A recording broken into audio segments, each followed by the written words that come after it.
ಅವರಾತಿ ಗ್ರಾಮದಲ್ಲಿ water man ಕಾರ್ಯವೈಖರಿಗೆ ಸಾರ್ವಜನಿಕ ಆಕ್ರೋಶ.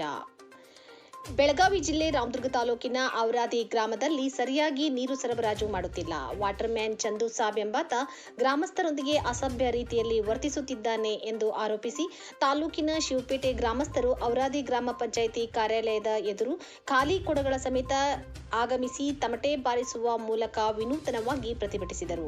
ಕಳೆದ 2 ತಿಂಗಳಿಂದ ವಾಟರ್ ಮ್ಯಾನ್ ಸರಿಯಾಗಿ ನೀರು ಸರಬರಾಜು ಮಾಡುತ್ತಿಲ್ಲ. ನೀರಿಗಾಗಿ ಪರದಾಡುವ ಪರಿಸ್ಥಿತಿ ಬಂದೊದಗಿದೆ. ಸಮರ್ಪಕ ನೀರು ಪೂರೈಸುವಂತೆ ಕೇಳಲು ಹೋದ ಗ್ರಾಮಸ್ಥರಿಗೆ ಅಸಭ್ಯ ರೀತಿಯಲ್ಲಿ ವರ್ತಿಸುತ್ತಿದ್ದು, ಕೂಡಲೇ ಆತನನ್ನು ಸೇವೆಯಿಂದ ವಜಾಗೊಳಿಸುವಂತೆ ಗ್ರಾಮಸ್ಥರು ಒತ್ತಾಯಿಸಿ ಸ್ಥಳಕ್ಕೆ ಆಗಮಿಸಿದ ತಾಲೂಕ್ ಪಂಚಾಯತ್ ಎಡಿ ದಾಸಪ್ಪನವರ್ ಅವರಿಗೆ ಮನವಿ ಸಲ್ಲಿಸಿದರು. ಈ ಸಂದರ್ಭದಲ್ಲಿ ಮಾತನಾಡಿದ ತಾಲೂಕು ಪಂಚಾಯತ್ ಎಡಿ ಮಹಾಂತೇಶ್ ದಾಸಪ್ಪನವರ್, ವಾಟರ್ ಮ್ಯಾನ್ ಚಂದು ಸಾಬ್ ವಿರುದ್ಧ ದೂರು ಕೇಳಿ ಬಂದ ಹಿನ್ನೆಲೆಯಲ್ಲಿ ಹಿರಿಯ ಅಧಿಕಾರಿಗಳ ಗಮನಕ್ಕೆ ಕರೆತಂದು ಆತನ ವಿರುದ್ಧ ಶಿಸ್ತು ಕ್ರಮ ತೆಗೆದುಕೊಳ್ಳುವುದಾಗಿ ಭರವಸೆ ನೀಡಿದರು. ಈ ಸಂದರ್ಭದಲ್ಲಿ ಗ್ರಾಮ ಪಂಚಾಯತ್ ಮಾಜಿ ಸದಸ್ಯ ಸುರೇಶ್ ಗಣಮುಖಿ, ತಾಲೂಕ್ ಪಂಚಾಯತ್ ಮಾಜಿ ಸದಸ್ಯರು ಶಿವಪೇಟ್ ಮೇಟಿ, ಎಸ್ಆರ್ ಗುರುಬಸಣ್ಣವರ್, ಬಸನಗೌಡ ಹಳೆಮನಿ, ಪ್ರವೀಣ್ ಚನ್ನಪ್ಪನವರ್, ಎಸ್ಎಂ ಇಟಗಿ, ಮಂಜುನಾಥ್ ಗದಗಿನ್, ಬಸವರಾಜ್ ಬೀಳಗಿ, ರಾಮಣ್ಣ ಹುಲಿಕೇರಿ, ನೇತ್ರಾವತಿ ಇಟಗಿ, ಅಕ್ಕ ಮಹಾದೇವಿ ಇಟಗಿ, ಮಾಸಾಬಿ ಓಬಳಾಪುರ, ಹನುಮವನವರ್ ಗಡದೆ, ಇಮಾಮ್ ಸಾಬ್ ಮುಲ್ಲಾ, ಶೇಖ್ ಬಾರ್, ಗ್ರಾಮ ಪಂಚಾಯತ್ ಆಡಳಿತಾಧಿಕಾರಿ ಪಿಇ ನಾಗರಾಜ್, ಪಿಡಿಒ ಬಿಎಸ್ ಗುಡ್ದನ್ನವರ್, ಕಾರ್ಯದರ್ಶಿ ಎಂಬಿ ಆಲೂರ್ ಸೇರಿದಂತೆ ಗ್ರಾಮಸ್ಥರು ಉಪಸ್ಥಿತರಿದ್ದರು.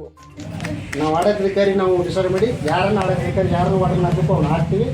ಖಂಡಿತವಾಗಿಯೂ ನೀವು ಸೇರಿರ್ತಕ್ಕಂಥ ಒಂದು ದಾಖಲೆ ಆಧಾರ ಮೇಲೆ, ನೀವು ಕೊಡ್ತಕ್ಕಂಥ ಮನವಿ ಆಧಾರ ಮೇಲೆ ಖಂಡಿತವಾಗಿಯೂ ನಾವು ಆಡಳಿತಾಧಿಕಾರಿ ಬರ್ತಾರೆ. ಈಗ ನಾವು ತಾಸು ಒಂದು ಆ್ಯಕ್ಷನ್ ಖಂಡಿತವಾಗಿ ಒಂದು ಆ್ಯಕ್ಷನ್ ಮಾಡ್ತೀವಿ. ಕಿಲೋಮೀಟರ್ ಕಟ್ ಮಾಡ್ತೀವಿ, ಇಲ್ಲಾಂದ್ರೆ ಸಸ್ಪೆಂಡ್ರೆ ಮಾಡ್ತೀವಿ. ಯಾರೋ ಒಂದು ಆ್ಯಕ್ಷನ್ ಮಾಡ್ತೀವಿ.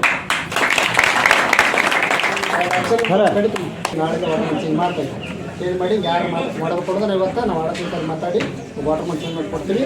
ಅವನ ಮೇಲೆ ಖಂಡಿತವಾಗಿ ಆ್ಯಕ್ಷನ್ ಮಾಡ್ತೀವಿ. ಇಷ್ಟೊತ್ತು ನಾನು ಹೇಳ್ತೀನಿ. ಇನ್ನೂ ಸಮಸ್ಯೆ ಮುಂದೆ ಈ ರೀತಿ ಬರೋ ಹಾಗೆ ಇಲ್ಲಿವರೆಗೆ ನೀರು ಸಮಸ್ಯೆ ಅಂತ ಒಟ್ಟೆ ಇಲ್ಲ ಅಂತ ಮತ್ತೆ ಹೇಳಿದ್ವಿ. ಕಟ್ ಬಿಡ್ತಾ ಇರೋ ಸಮಸ್ಯೆ ಆಗಿತ್ತು. ಬಿಡಂಗಿಲ್ಲ, ಸರಿಯಾಗಿ ಮೇಂಟೈನ್ ಮಾಡೋಂಗಿಲ್ಲ. ಆ ಸಣ್ಣ ಕಾರ್ಯಗಳು ಒಂದು ದಿವಸ ಎಲ್ಲ ಭಾಳ ಸಮಸ್ಯೆ ಇತ್ತು. ಖಂಡಿತವಾಗಿಯೂ ನೀರಿನ ಸಮಸ್ಯೆ ಆಗೋದಿಲ್ಲ. ಬೇರೆ ಒಬ್ಬ ವಾಟರ್ ಯೋಜನೆ ಮಾಡಿ ನೀವು ಸಮಸ್ಯೆ ಬರ್ದಾಗ ನೋಡ್ಕೊತೀವಿ, ಕರೆಕ್ಟಾಗಿ ನೀರು ಕೊಡ್ತೀವಿ, ಅವನ ಮೇಲೆ ಆ್ಯಕ್ಷನ್ ಮಾಡ್ತೀವಿ ಅಂತ ಹೇಳ್ತಾ ನಮಗೆಲ್ಲರಿಗೂ